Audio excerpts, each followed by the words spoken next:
Hi everybody, this is Toffee bringing you part 3 of my Fire Emblem 9 hard mode 100% growth LTC. We're finally out of the commercial break. Chapter 16 is a large indoor map with winding corridors, and as such we need all the mobility we can get. The only deviation from similar GBA maps is that we will resort to Lagoo's shoves instead of scooches to gain squares. It's a C's map, but the real challenge comes from all the side objectives we must accomplish. We need to recruit Devdan, who starts close to the top left treasure room, obtain the bolting tome from said treasure room, and we also really want to get the full guard from the central treasure room. There's going to be so much to talk about that the commentary won't always keep pace with the video. The base conversation with Stefan that occurred a little bit earlier gave us an extra occult scroll. At the end of the last map, we were joined by Moirim and Tarmod. Moirim is our third beast Lagoos, and while he starts off untransformed like Mordecai and is a bit lighter than him, he does bring us the Demi-Ban. As a refresher, the Demi-Ban halves transformation bonuses in exchange for letting a Lagoos stay permanently transformed, which is pretty much all upside when it will primarily be used on our Tigers to help them shove or smite better with the extra move and weight. We forge a max smite max crit Thunder Tome for the new star of this playthrough, Tarmod. Tarmod is the last growth anima mage we get, and he'll be our third bolting user for chapter 18. He comes with Sea Fire and base, meaning he can use Meteor without any investment, but his real selling point is the skill he comes with, Celerity. It's a flat +2 move and is what sets him apart from all the other mages in the game, giving him almost mount level mobility, while still being a mage who can be shoved and use siege domes. The only thing keeping him from being absolutely perfect is that he joins far too late and is far too busy to be a rescue staff user, but Riss and Mist are enough for all our rescue needs. A lot of turn saves in the late game rely on him to pitch in with his improved mobility, so he's immediately going to get a large dump of bonus EXP and will go through an intense training regimen. He comes with E Thunder at base, and as previously mentioned, we need to raise that to C by chapter 18.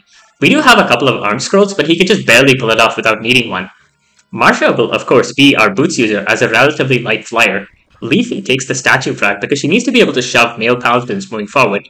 This would also let her shove unpromoted Jill, though I don't believe she ever does in the playthrough. Speaking of Jill, this is a map where she helps roll compress. If you want to get the full guard, you otherwise would need to promote Makalov to have an extra unit who can carry Mordecai, but Jill can perform the job unpromoted. The high mobility requirements on this map are the reason we finally promoted Kieran and Oscar. Paladins get to freely choose a second weapon type on promotion, and for Oscar, axes are the logical choice. Kieran doesn't really care about his secondary weapon. Let's talk about the side objectives. Getting the bolting chest requires moving 50 squares from the best starting spot.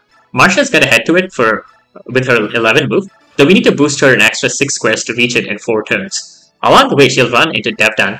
Devdan can be recruited by a few different units, but for this clear, we'll have Soren be the one to do it.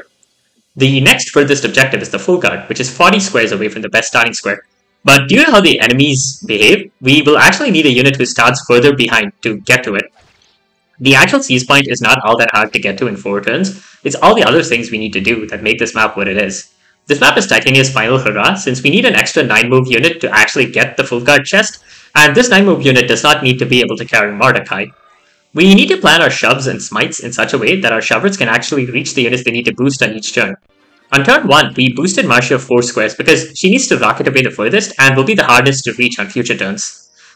Technically, if we had Mordecai smite her first, that would have let our shovers end their turns further ahead, but they would lose squares on turn 2 anyway. Kieran and Oscar put their beefy horses to use by getting Mordecai forward so he can smite Marcia again on turn 2. I would have loved to use Astrid in this run, but this map is kind of the big showing for Paladins, and she can't do this important job that requires training Cavaliers. Tarmod's mobility is already visible here with his ability to actually run with the horses. We want to kill off all the enemies we can on player phase near the starting area, because we need to keep an eye on Mordecai's Lagoos gauge. Since we're going to rescue drop him again later, we need to ensure he does not transform before turn 4, since transformed Tigers are far too heavy for mounted units to carry. Soren can sneak in a couple of mends on this map. We pass Ike to Marcia via Mordecai as he boosts her the last 2 squares she needs to eventually reach bolting.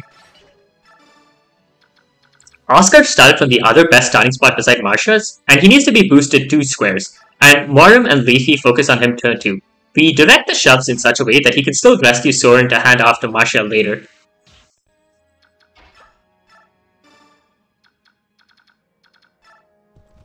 We need to have Marcia equip a javelin here to get the enemies to cooperate, and Ike has his regal sword equipped and set to 100 crit because he needs to punch through several armor knights on this enemy phase, and he's not strong enough to cleanly one-run them.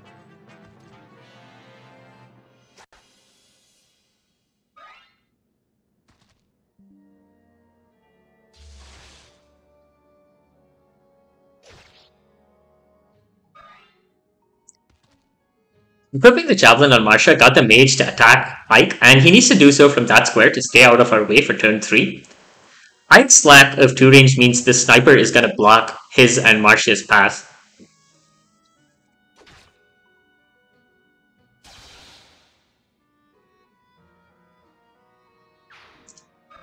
We haven't been training Ike in a while, so this map does double as a chance for him to farm some EXP, since his promotion is coming up soon.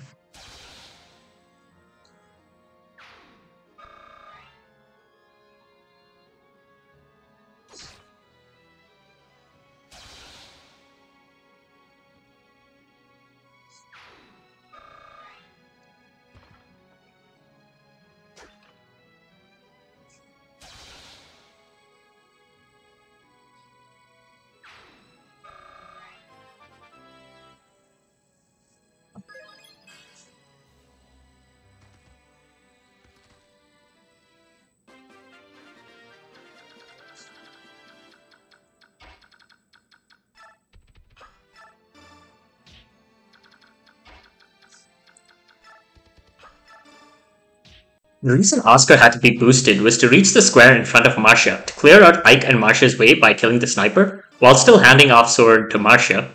He can then reach 2 range of the door to the full guard room on turn 4, and since it only has 20 HP, he can break it open with a hand axe. Side note, it was pointed out to me after I uploaded the previous video that apparently the mechanic where axes do effective damage to doors is exclusive to the sequel to this game, Radiant Dawn. Apparently in this game, axes simply have weapon triangle advantage over doors.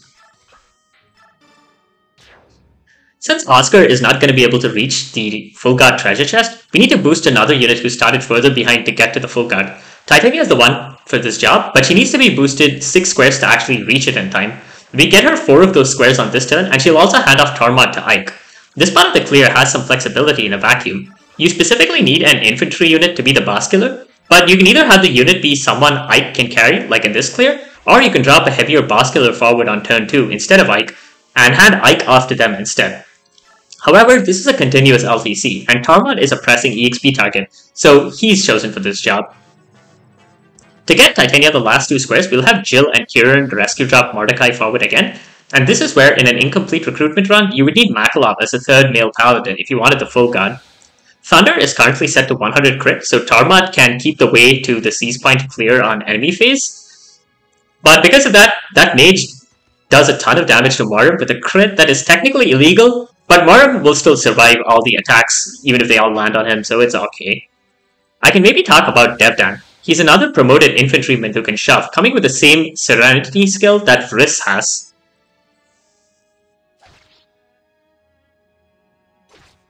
Given that Oscar and Kieran have now promoted, they can cover all the paladin duties for the rest of this run after this, which is why Titania can earn a well-deserved break on the bench.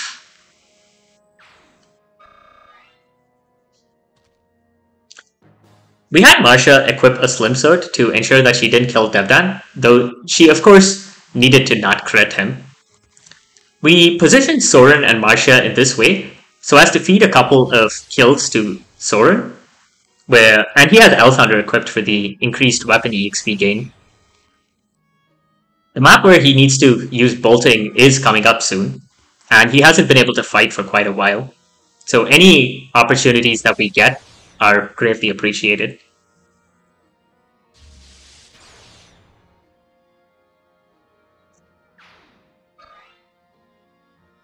Marcia will level up off of chipping this Armor Knight, and that will actually let her cap out her strength.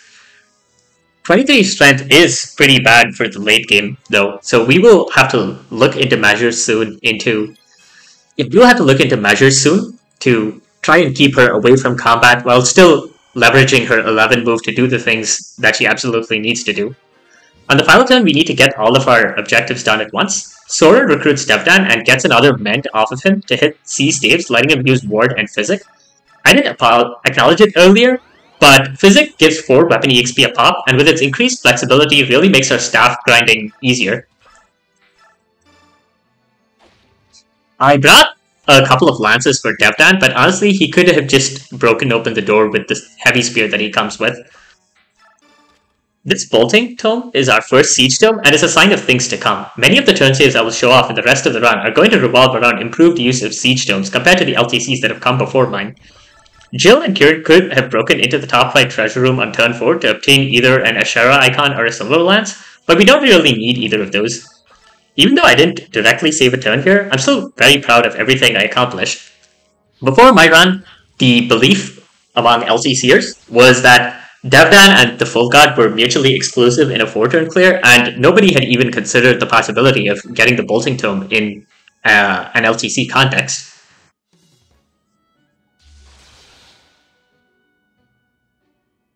We'll just clean up everywhere, and that'll be chapter 16 in 4 turns.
Chapter 17. 4-part map of this game. We will not have access to the base or even preparations in between parts, so we need to plan out inventories and bonus EXP allocation ahead of time. Each part has a different objective, which I'll discuss as we play them. We give Tarmot a little bonus EXP to ensure he levels up on turn 1 player phase of 17-1 to give Soren a physic target. We also give Ike a couple of levels of bonus EXP since he'll promote at the start of the next chapter, and we'd like to cap his stats. Rather infamously, this game has a couple of late game bosses who are intended to be stat checks on Ike, but in this LTC he won't deal with them. He will need to fight enemies near seize points in the late game though, so more stats on him are always nice to have. We forge a max might, max hit, max crit steel axe for Jill to use after she promotes. I forged hit on it because I was a bit concerned about the low accuracy of the weapon, and as is hopefully obvious by now, money is not particularly tight. Since we won't get access to preparations on later parts, we reorder our units to ensure they're deployed in the right positions on future maps. On this map, we can freely change our deployment formation, so we don't need to worry about that. Even though one of the parts of Chapter 17 is a defend map, we still need to bring our Beast Lagoons to act as shovers and units who meet the criteria for the optimal clears of the other parts. Thankfully, we can squeeze Tarmod and Mist in, and Jill also gets a slot once again by virtue of being able to replicate a male paladin for rescue dropping, so she can take advantage of the defend map to farm EXP. 17-1 is a route map, but the enemy density is surprisingly low. Chapter 17 has swamp tiles that curtail movement, but we will mostly ignore them with Marcia, who is the unit who will handle the most mobile work here. I didn't explain it last time, but Full Guard from Chapter 16 blocks all effective damage, much like the Philly's Shield from FE8. You'll notice we put the bolting in Ike's inventory. This is so he can eventually pass it on to Soren after he hits Sea Thunder for 17-4. One minor objective we need to accomplish during Chapter 17 is setting up a 2-use Javelin for Chapter 18. Tormod's Thunder Tome is once more set to 100 crit initially to enemy face a Myrmidon that he cannot double. Tormod is also borderline on doubling the archer near him with the Laguz bow, so if he rolls up on speed, Tormod needs to crit him as well. Soren will get a chance to grind Thunder rank while helping route the map, since outside of Marcia, we don't need maximal mobility on our combat units.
Palpatine has a vulnerary, so we need to kill him on turn 2 player phase to keep him from trying to retreat.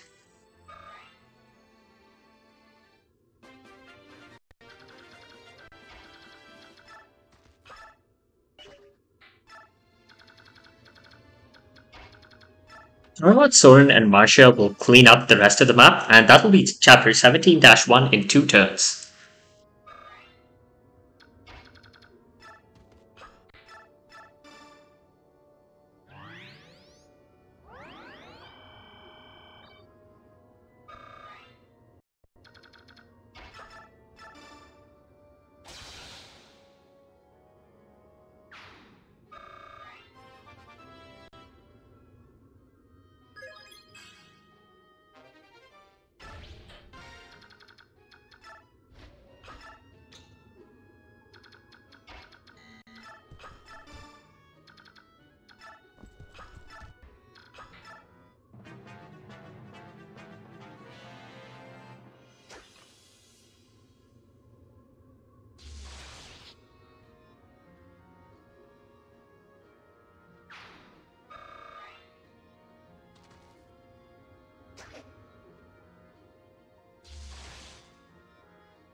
(17-2) is an arrive map, and we will of course have Marcia handle that. She needs to be boosted 6 squares to get to the destination in 2 turns. We need Marcia to start in the best spot, and Jill and Kieran to take the next best spots since they will rescue drop Mordecai forward. In an incomplete recruitment run, you would need to replace Jill with a male paladin, probably Oscar.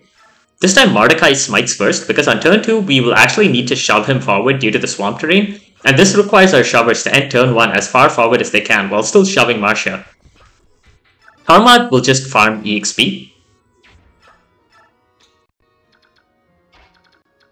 You might have noticed that we did have access to a preparations menu, but we can only adjust the inventories of the units that we do not have deployed and assign designate units to be reinforcements. However, the reinforcements take a couple of turns to actually show up on the map, and I did check. You can't designate a unit as a reinforcement on a particular map, clear the map before it's done, and then have them just show up for free starting on the next map. So 17-3 is the only map where we can actually take advantage of the reinforcement feature.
Mothra hit B lances there. We're never going to use the Brave Lance, but I do arm scroll her much later in the run to have her use a Forged Silver Lance for one particular boss kill.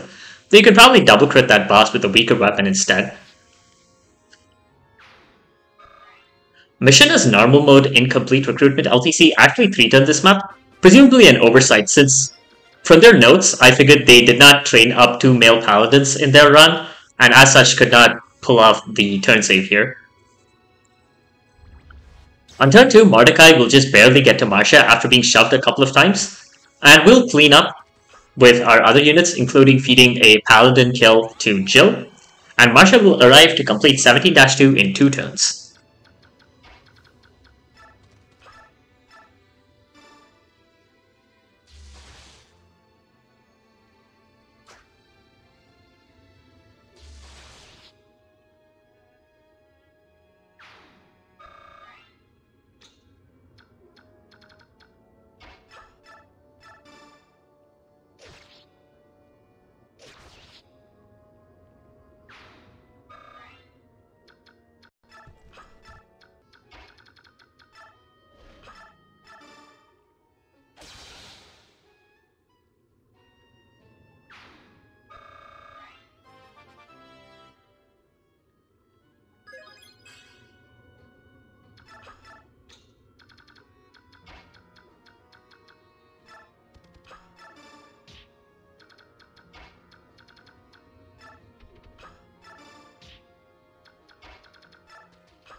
"17-3 is the final defend map of the run, and as such I will just say everything I want to at the start and dip out. It's 10 turns long, and we'll spend it grinding EXP and weapon rank. Tarmod is going to sweep the top left. He hits D Thunder early on, and will then switch to using L Thunder for the rest of the clear afterwards for the boosted weapon EXP. Jill will mop up most of the bottom right, and Soren will fight some of the enemies in the bottom to hit C Thunder. Soren and Mist will also get their staff uses in on every turn, and Mist hits B staves on this map. Something I didn't mention earlier is that unpromoted units have a weapon rank cap of B in this game, which is why even though Riz hit B staves a long time ago, he never reached A despite having used more than enough staves in the interim. Speaking of Riz, he and Volk will be designated as reinforcements on this map. They'll show up at the top left on turn 3, and Riz will use Mend to farm more EXP. Volk is there since he can steal a Mend from a priest and body block, but for some reason the enemies weren't respecting his shade skill. They didn't do this on a test run, so I might have screwed up something with the positioning or managing HP values. It just means the enemies won't pile onto Tarmod the way I wanted, but he will still hit his weapon rank benchmark by the end of 17-4, and also get closer to promotion. For the rest of Chapter 17, Ike will be carrying the NPC Leanne, which means his skill and speed will be cut in half, and he can't hand her off to any other of our units, and by extension, Ike himself cannot be carried around. But we will still feed him enemies in the center of the map to get him one final level before promotion. Our Lagoos will just be staff targets for Mist and Soren. Some of the enemies have Venom weapons, so it's a chance to use Restore to gain more EXP on staffers, but I screwed up and didn't get as much mileage out of it as I could have. I didn't particularly care, because I just wanted to get to all the exciting clears in the late game I had planned. This is also why some of the inputs on this map are a little sloppy. I didn't redo all of those instances to clean them up when I was recording the clear. We will also finish setting up a 2-use javelin on this map. One little trick I show off at some point in this clear is forcibly detransforming Leafy by having her equip and then unequip the Demiband, just to make her non-aggressive. It doesn't end up being relevant anywhere else in the LTC, but it's something I figured out when I was learning about how the Lagoos gauge worked. Chapter 17-3 will be done in 10 turns. I'll meet you at the start of 17-4.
Chapter 17-4 is a kill boss map. The boss starts off a little far away with a lot of terrain in the way, but Marsha will once again be able to get right up to him for a one-turn.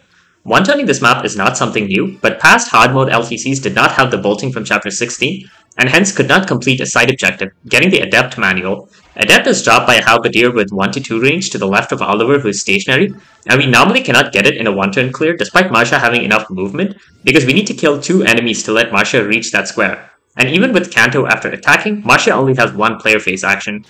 This is where Soren comes in. He will snipe the second enemy in Marsha's way with bolting, and because the Halberdier with Adept moves before the boss, we can get it with an enemy phase crit. We're putting this much effort into getting it because we need Adept for endgame, since the usual tool people use for this particular job, which is Resolve, is going to be skipped in our LTC. Turmoil will just farm EXP in the south, and will hit Sea Thunder on enemy phase, letting him use bolting in the future. Marsha's Javelin will be set to 100 crit for most of the enemy phase, to let her kill the enemies that go for her, since I didn't want to pass them up. But I edited it back to 0 crit before she fought the boss, since he has far too much luck to legally crit with a Javelin, and my tools do let me make a change like that. There is a stealable Meteor Tome on this map, but I believe it would cost at least 2 turns to obtain, even in a full recruitment playthrough where we have Jill. And we have enough Siege Tome uses without it, especially when you consider that at least 1 charge of it would necessarily have to be wasted on turn 1. I'll let the enemy phase play out. That'll be chapter 17-4 in 1 turn.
Well, I've been hyping up this clear since the moment Soren joined. Let's get right into it. Chapter 18 is the map we needed 3 bolting users for. It's a route map where we need to march through long corridors, clearing out the enemies we face. Past English LTCs of this game have beaten it in 6 turns, and Mission's Japanese normal mode incomplete recruitment LTC beat it in 5 turns, though obviously they did not recruit Shannon. We are going to take a cue from the individual level LTC of all things, and do better than all the continuous runs that have come before us, and beat the map in 4 turns while recruiting Shannon. We also need to get the rat manual for endgame, but that's not too hard to do. We start with Ike's scripted promotion, where he promotes to Lord, a bit of a change up from other games where Lord is an unpromoted class. He gains a boost to his stats all round, uncaps his stats, and importantly his movement goes up to 7 as a promoted infantryman. We will also be joined in the base by Tanith, a Falcon Knight. In our run, Tanith won't do much because Jill has actually been invested in and has better stats, and hence will cover basically all the jobs for a second flyer for the rest of the game. But in an incomplete recruitment run, you would need Tanith to do a lot of what you see Jill do in this run, probably with a lot of crit and dodge rigging. After their grind in 17-3, Tormod and Jill will finally promote. We will continue to train Tormod moving forward since he needs near-capped stats in the late game for some jobs. He will use Elwind where he can, moving forward to grind his wind rank up from D to C. It probably can be routed out, but we will get a Blizzard Tome, and it helps with flexibility if Tormod can use it.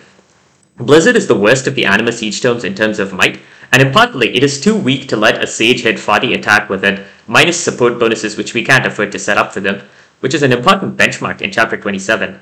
Instead, Blizzard is better off used to kill regular enemies to save Meteor and Bolting uses for hitting that 40 attack benchmark. Tormod takes staves on promotion, but he will only ever use a staff once, and it's just to get a little extra EXP. Jill's promotion gets her 9 move, and she can start building stats again, though she's too heavy for untransformed Lagoos to shove now, and only transformed Tigers and Dragons can shove her, though it'll be a while before we recruit a Dragon. Chapter 18 is the first map to let us forge 1 to 2 ranged weapons, and we will forge a max might, max hit, max crit javelin to give Marcia a stronger weapon in the future. Since our bolting users need to have at least 6 movement, we will spend one of our 2 Master Seals on Ilyana, who's been on the bench for a while. Once we reach preps, Raisin, Oki, and Yanaf will join us. You can refuse them, but a renewal manual is not worth passing them up, even in incomplete recruitment. Raisin is our dancer, and will naturally be important for basically every clear going forward. He can fly, letting him skip over terrain. He's a Lagoos, and untransformed, he has 5 move and can refresh 1 unit at a time, like a typical GBA dancer. When he transforms, he will have 8 move and can refresh all 4 units around him at once, similar to dancers from Yardborough. For obvious reasons, the Demi-Band does not work on Raisin, and his Lagoos gauge starts empty, so it is difficult to get him to transform at LTC base. He does at least have decent avoid, and to avoid repeating myself a lot later, I'll just say this now. Pretty much anytime you see Raisin coming under heavy fire on enemy phase, I have frozen the RNs in a position where he will dodge all those attacks. Yanaf is a Hawk who cannot shove mounted units, though he does start the map transformed, so at least he has 8 move right at the start of every map. Ulki is a Hawk who does not start the map transform and is hence much less useful. To re-recruit Shannon on this map, we need Rolf to first talk to him and then for Ike to defeat him. Interestingly, Shannon's AI is such that if Rolf is within his range, he will ignore all other player units and initiate the talk himself, and he also will not attack Mist and Riss. We don't take advantage of that in this clear though. There are several enemy siege stones in this map, but with some careful positioning, Rolf will only get attacked once, and he'll be able to tank it with a Pure Water. Our Lagoos will boost our mounts as usual, though this time they will also need to route a group of 3 Wyverns who will come up from behind. I considered using Tanith on this map over one of the Paladins to use her Reinforce skill, which lets her summon an allied Falcon Knight and pair of Pegasus Knights, but their AI wouldn't charge at the Wyvern, so it ended up not being useful. Because we have to ship Rolf and Ike forward, and also because the map is just long, it is the one time we will have Raisin use a Lagoos Stone instead of just dancing for someone, since we need to boost a lot of units, including Raisin himself very far forward. Unfortunately, Raisin maxed out his Lagoos gauge only to immediately get attacked a whole bunch, but his transformation will last us until the end of the map, which is what we need. We started by having Oscar and Marcia rescue drop him forward, with Oscar needing a smite to keep up with Marcia. Kieran and Jill will be the other 2 mounts charging forward.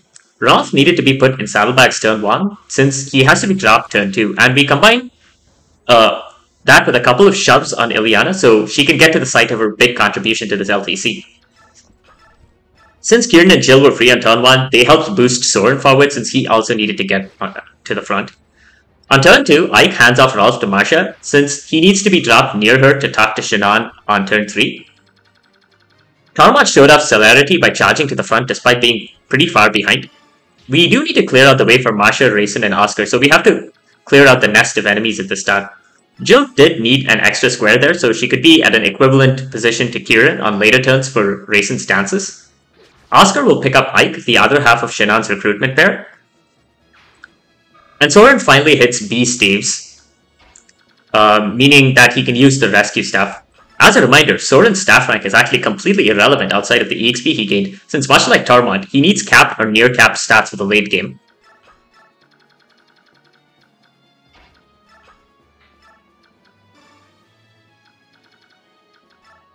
Rayson starts off not quite as ambitious, since he's only going to dance for 2 units on this turn.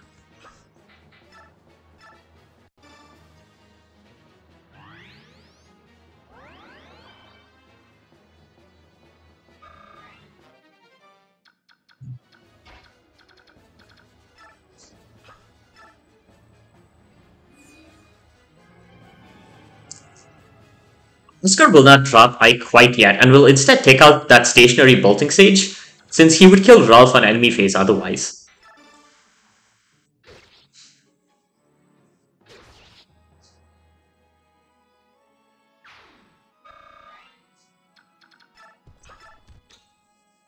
Musha will charge forward and drop Rolf in a spot just out of range of the enemies, barring the second Bolting Sage, while letting her face them. She sets up her inventory in a specific way for enemy face.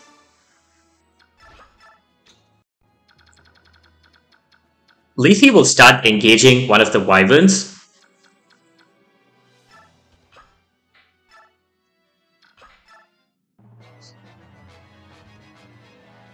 First, Marsha uses the 2-use Javelin we set up last map to kill this bishop, breaking it and then equipping the heavy spear.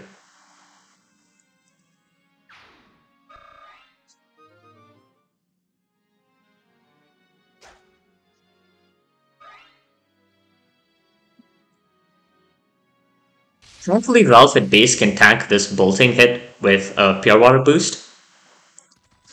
The reason Marsha needed to switch to a one-range weapon is so she didn't completely slaughter Shanann.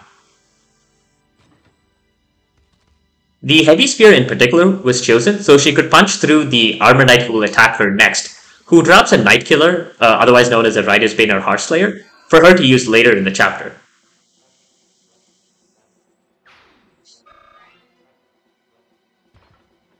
That soldier probably only attacked Tormod because of Ilyana having Shade.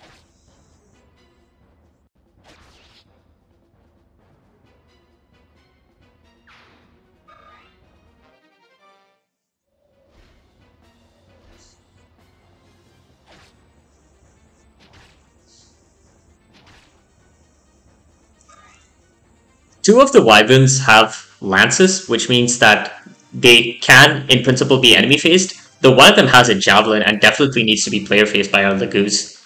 On turn 3, we actually don't want to advance forward too much because of the reinforcement zones on this map, which are the reason why past LTCs took 5 or even 6 turns to clear the map. The first reinforcement zone started near the first Bolting Sage, and causes 3 enemy Raven Lagoos with near empty cages to spawn in the top left part of the map.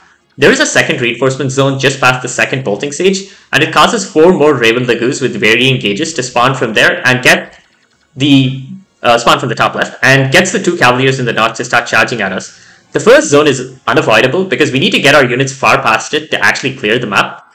The way we deal with those Ravens is instead of waiting for them to fly up to us, which would take several turns, we have our bolting users snipe them across the wall. Even with the -2 range Siege Stones have across the thick wall, we can just barely reach the furthest away of the Ravens, and we can have Tormod, Soren, and Ilyana trade the bolting around to pick off all 3 of them.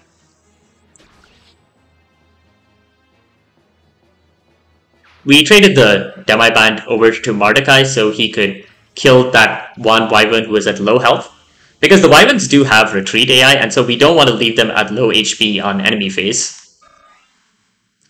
Marum, of course, is untransformed, meaning the remaining Wyvern is going to go for him.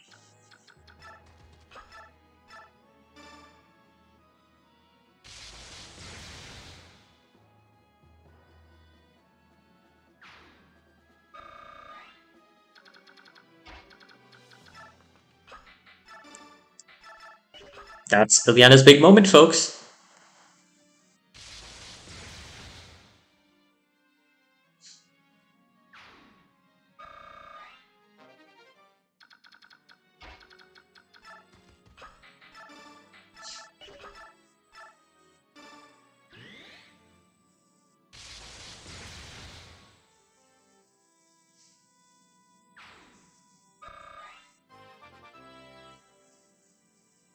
Soren's level up here. We'll let Tarmod get a heal use in just for a little bit of extra EXP.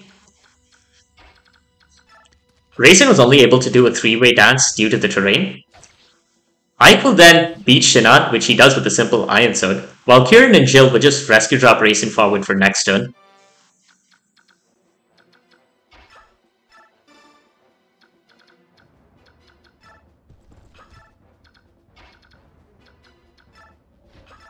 Marsha takes out the second Bolting Sage, who drops the Shade Manual, which is our answer to the problem of how to keep Marsha out of combat in the future.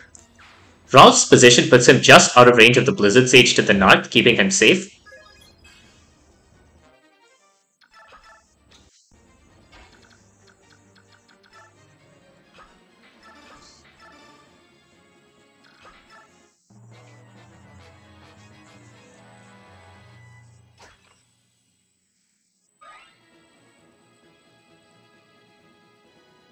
I named drop them earlier, but a lot of people contributed to help me figure out the foreturn of this map.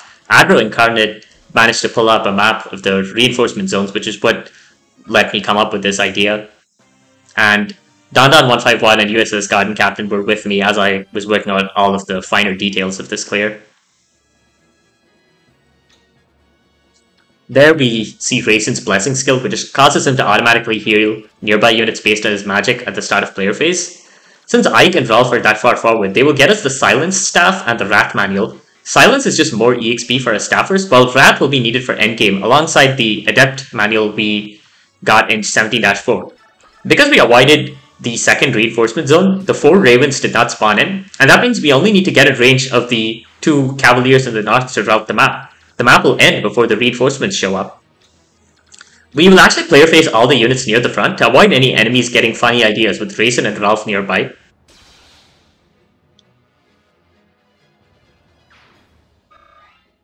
Moram ensured that the last Wyvern would be within range for Mordecai to just crit kill.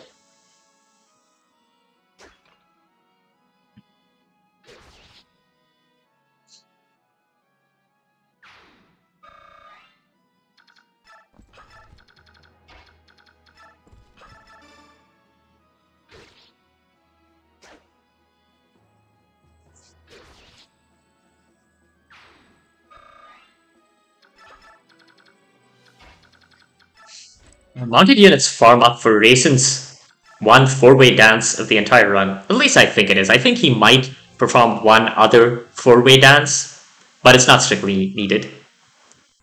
And yes, note that I said that Raisin was only going to use a Lagoon Stone once in the entire run, and yet I mentioned Raisin possibly performing another 4-way dance.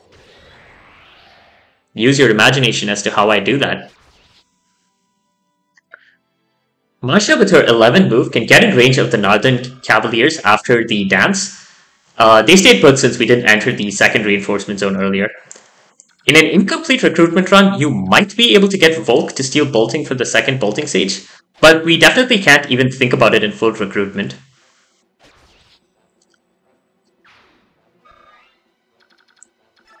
I gave the boss kill to Jill since she's really the only EXP target at the front among the mounted units. Oscar and Kieran have good stats, but really, their time in the sun is over. This run is heavily going to be about our staffers, siege tome users, and flyers moving forward. Ilyana will get the recover staff from the chest near the starting area, and we will finish chapter 18 in 4 turns.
After the epic Chapter 18 clear, the next couple of maps are much simpler. Chapter 19 is a kill boss map, and we will see the first long shove train of the run.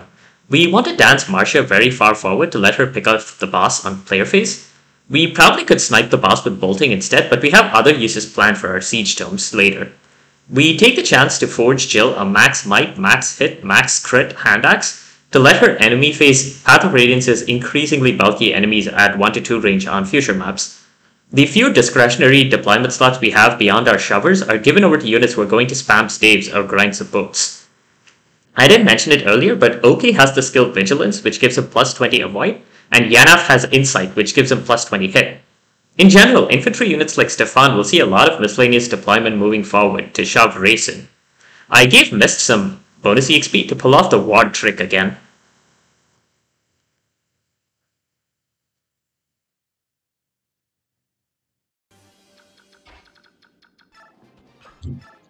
In the map, we will get Volk's scripted promotion to Assassin.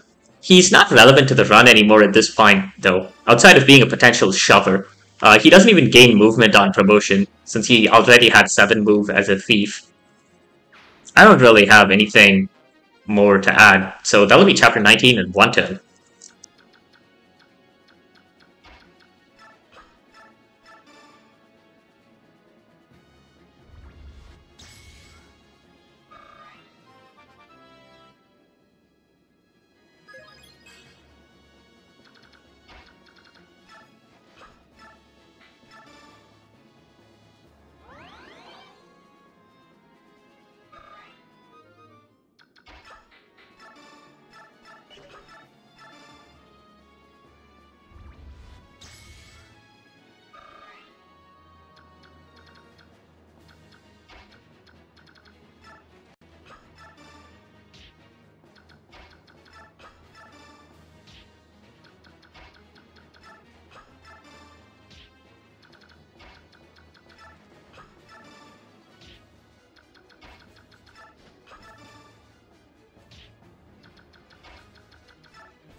Chapter 20 is a turning point at this run. The map itself is a fly skipper ride, with Marcia and Jill going off to handle it. We recruit Khalil through a base conversation. Khalil is a pre-promoted sage who uses knives as a secondary, with enough weapon rank to use all the Anima siege tomes, but her only contribution to this run will be the meteor tome she brings in her inventory. We bonus EXP Riss a bit and will use our second master seal to promote him at last. Because of Lumina, Riss has B rank in light magic immediately.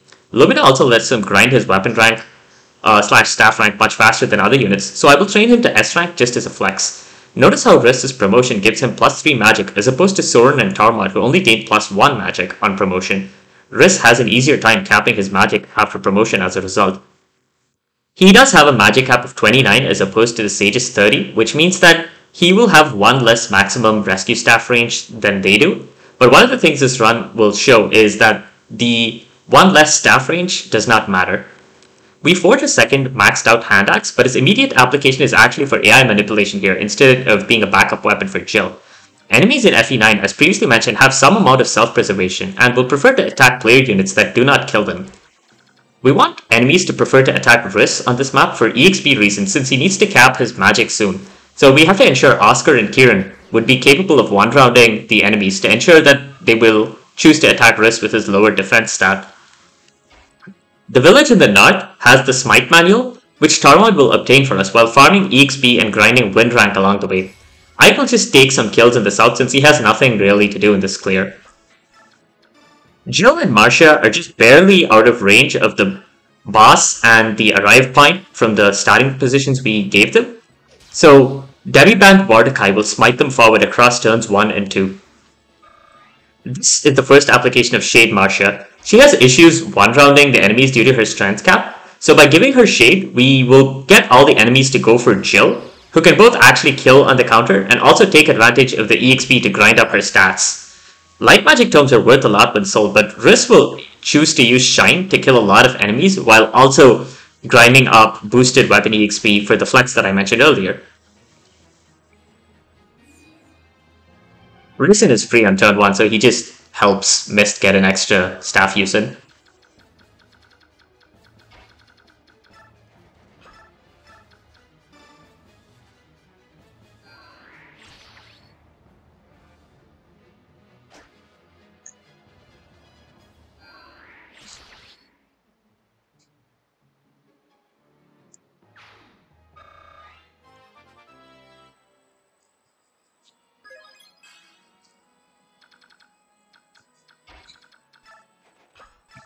The village in the south that Riss, Kieran, and Oscar will head for has the rescue staff. The rescue staff, as you can imagine, as the only mobility enhancing staff in the game, is going to completely shape the late game. And you'll see the results of all the preparations we did earlier in the run.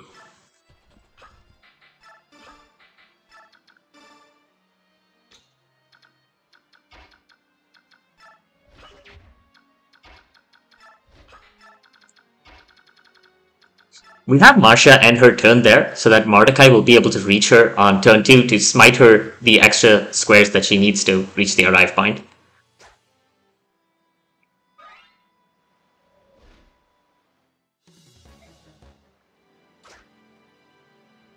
Since Ike hit these swords before promotion, he could use the Sonic Sword which Tanith brought with her to have a 1-2 range option.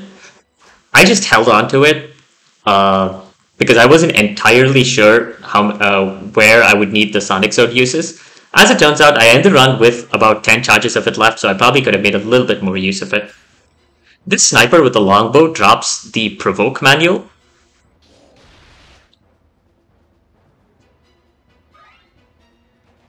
The boss of this map is Jill's dad, which makes having her kill him be somewhat messed up, but she is the best recipient of the EXP.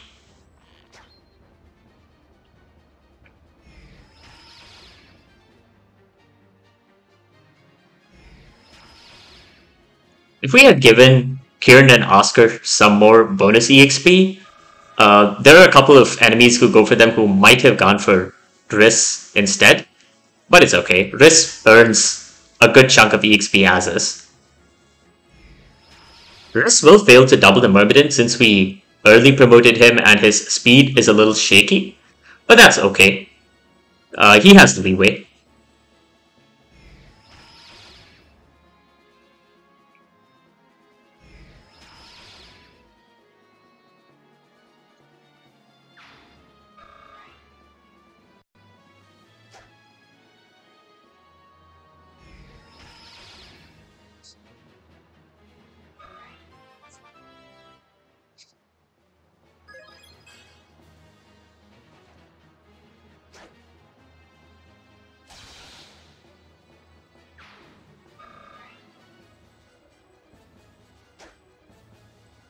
Because of where this Wyvern will end his turn at low HP, it'll end up baiting out a bishop who drops a Shine Tome closer to us, so Oscar will be able to get that. It's just more potential money.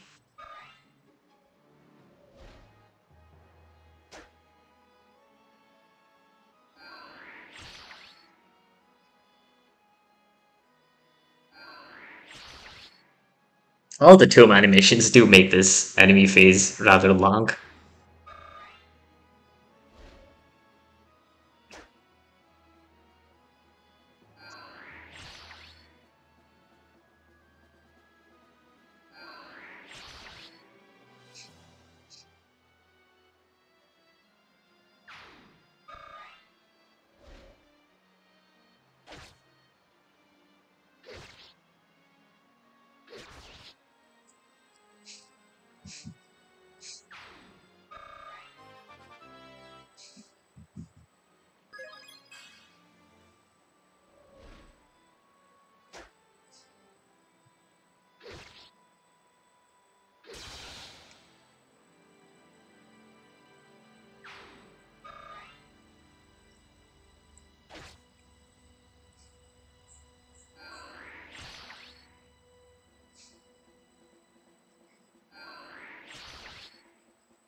The boss of the map only has 1 luck, so we can actually pull decent crit rates on him with a mere crit forged weapon. And Kieran will get us the rescue staff, heralding the start of the late game.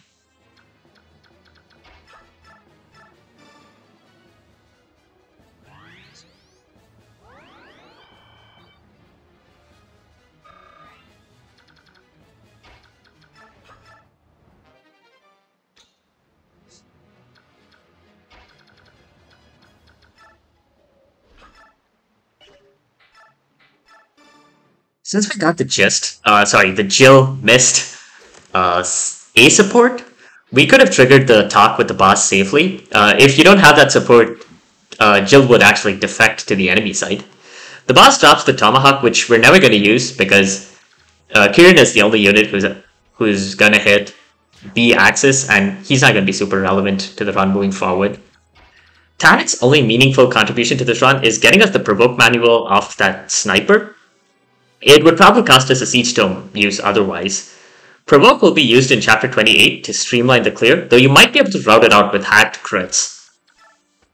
Marcia will arrive to complete the map in 2 turns. See you next time for a lot of fun clears.